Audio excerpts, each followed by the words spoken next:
Chapter 4.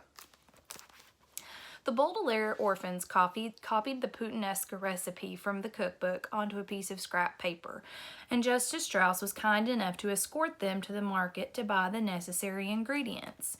Count Olaf had not left them very much money, but the children were able to buy everything they needed. From a street vendor, they purchased olives after tasting several varieties and choosing their favorites. At a pasta store, they selected interestingly shaped noodles and asked the woman running the store the amount for 13 people, the 10 people Olaf had mentioned, and the 3 of them.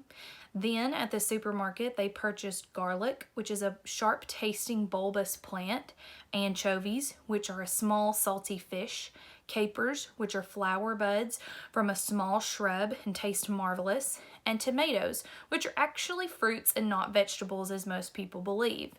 They thought it would be proper to serve dessert, and they bought several envelopes of pudding mix. Perhaps the orphans thought if they made a delicious meal, Count Olaf might be a bit kinder to them. "Thank you so much for helping us out today," Violet said as she and her siblings walked home with Justice Strauss. "I don't know what we would have done without you." "You seem like very intelligent people," Justice Strauss said. "I dare say you would have thought of something. But it continues to strike me as odd that Count Olaf would ask you to prepare such an enormous meal. Well, here we are. I must go inside and put my own groceries away. I hope you children will come over soon and borrow books from my library." "Tomorrow?" Klaus said quickly. "Could we come over tomorrow?" "I don't see why not," Justice Strauss said, smiling. "I can't tell you how much we appreciate this," Violet said carefully. With their kind parents dead and Count Olaf treating them so abominably, the 3 children were not used to the kindness from adults and weren't sure if they were expected to do anything back. "Tomorrow, before we use your library again, Klaus and I would be more than happy to do some household chores for you. Sunny isn't really old enough to work, but I'm sure we could find some way she could help you." Justice Strauss smiled at the 3 children, but her eyes were sad. She reached out a hand to put on Violet's head, and Violet felt some comfort. "That won't be necessary," Justice Strauss said. "You are always welcome in my house." Then she turned and went into her home, and after a moment of staring after her, the Baudelaire orphans went into theirs. For most of the afternoon, Violet, Klaus, and Sunny cooked the puttanesca sauce according to the recipe. Violet roasted the garlic and washed and chopped the anchovies. Klaus peeled the tomatoes and pitted the olives. Sunny banged on a pot with a wooden spoon, singing a rather repetitive song she had written herself. And all the 3 children felt less miserable than they had since their arrival at Count Olaf's. The smell of cooking food is often a calming one, and the kitchen grew quite cozy as the sauce simmered, a culinary term which means cooked over low heat. The 3 orphans spoke of pleasant memories with their parents and about Justice Strauss, who they agreed was a wonderful neighbor and in whose library they planned to spend a great deal of time. As they talked, they mixed and tasted the chocolate pudding. Just as they were placing the pudding in the refrigerator to cool, Violet, Klaus, and Sunny heard a loud, booming sound from the front door as it was flung open, and I'm sure I don't have to tell you who was home. "Orphans!" Count Olaf called out in his scratchy voice. "Where are you, orphans?" "In the kitchen, Count Olaf," Klaus called. "We were just finishing dinner." "You better be," Count Olaf said, and he strode into the kitchen. He gazed at all 3 of the Baudelaire children with his shiny, shiny eyes. "My troop is right behind me, and they're very hungry. Where's the roast beef?" "We didn't make roast beef," Violet said. "We made puttanesca sauce." "What?" Count Olaf said. "No roast beef?" "You didn't tell us you wanted roast beef," Klaus said. Count Olaf slid toward the children so that he looked even taller than he was. His eyes grew brighter and his one eyebrow raised in anger. "In agreeing to adopt you," he said, "I have become your father, and as your father, I am not someone to be trifled with. I demand that you serve roast beef to myself and my guests." "We don't have any," Violet cried. "We made puttanesca sauce." "No, no, no!" Sunny shouted. Count Olaf looked down at Sunny, who had spoken so suddenly.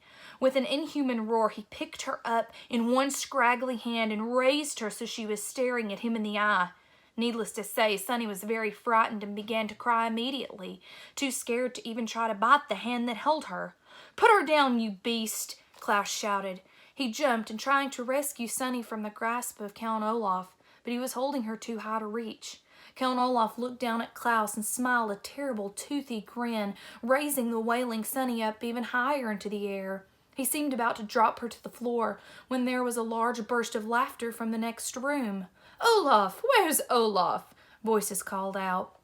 Olaf paused, still holding the wailing Sonny up in the air, as members of his theater troupe walked into the kitchen. Soon they were crowding the room, an assortment of strange-looking characters in all shapes and sizes. There was a bald man with a very long nose, dressed in a long black robe. There were two women who wore bright white powder all over their faces, making them look like ghosts. Behind the woman was a man with very long and skinny arms, at the end of which were two hooks instead of hands. There was a person who was extremely fat and who looked like neither a man nor a woman.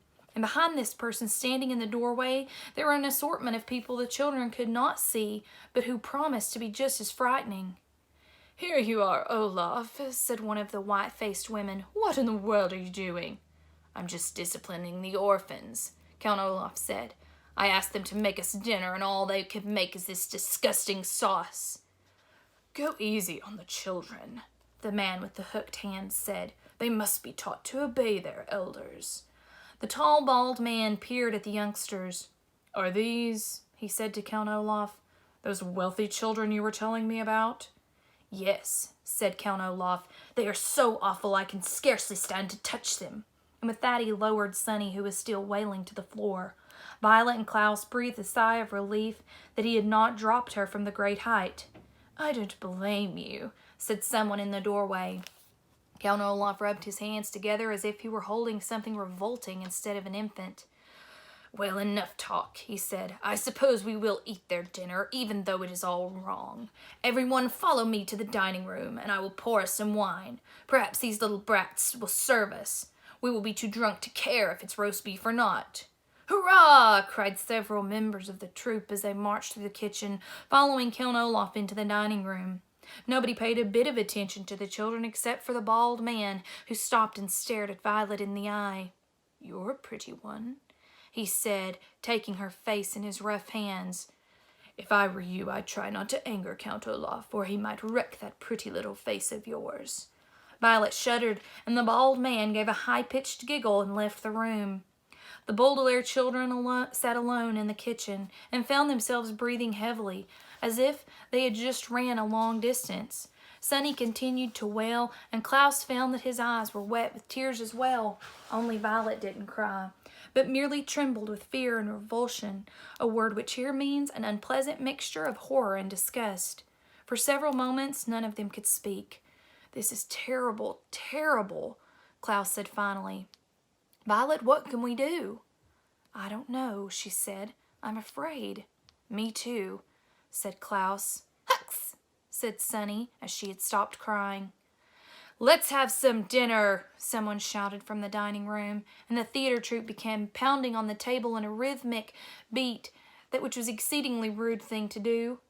"We'd better serve the puttanesca," Klaus said, "or who knows what Count Olaf will do to us."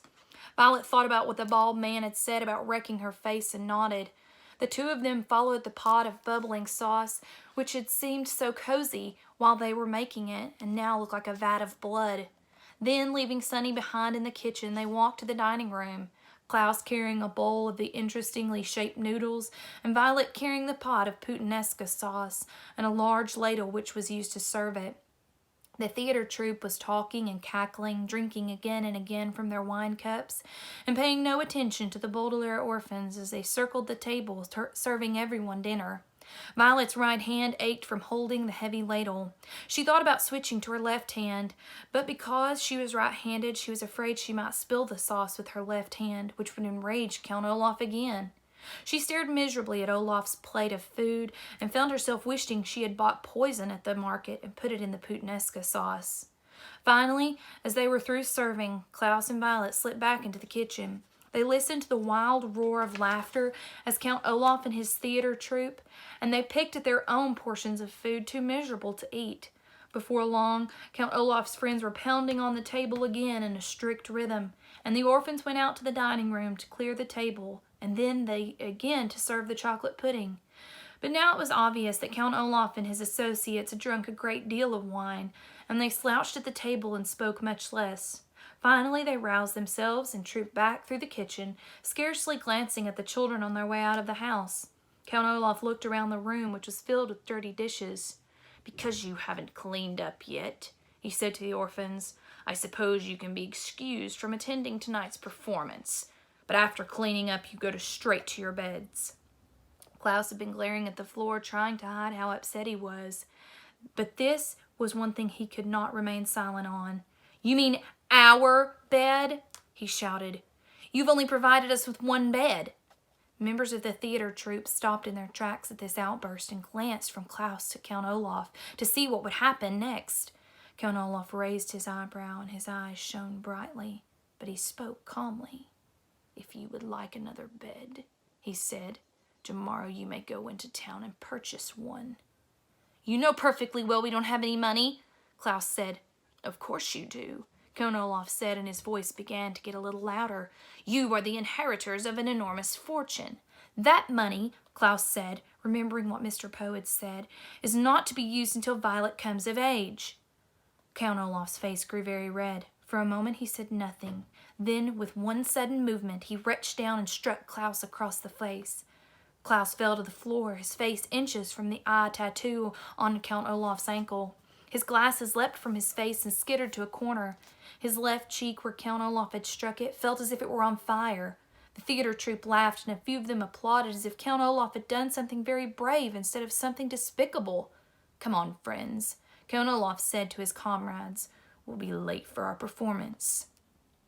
"If I know you, Olaf," said the man with the hook hands, "you'll figure out a way to get to the Baudelaire money."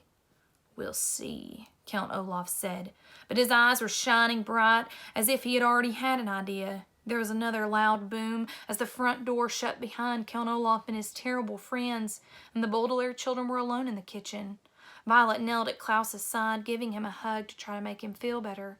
Sonny crawled over to his glasses, picked them up, and brought them to him. Klaus began to sob, not so much from the pain, but from the rage and the terrible situation they were in. Violet and Sonny cried with him, and they continued weeping as they washed the dishes, as they blew out the candles in the dining room, as they changed out of their clothes and lay down to sleep, Klaus in the bed, Violet on the floor, Sonny in her little cushion of curtains. The moonlight shone through the window, and if anyone had looked in the Baudelaire orphan's bedroom, they would have seen 3 children crying quietly all night long.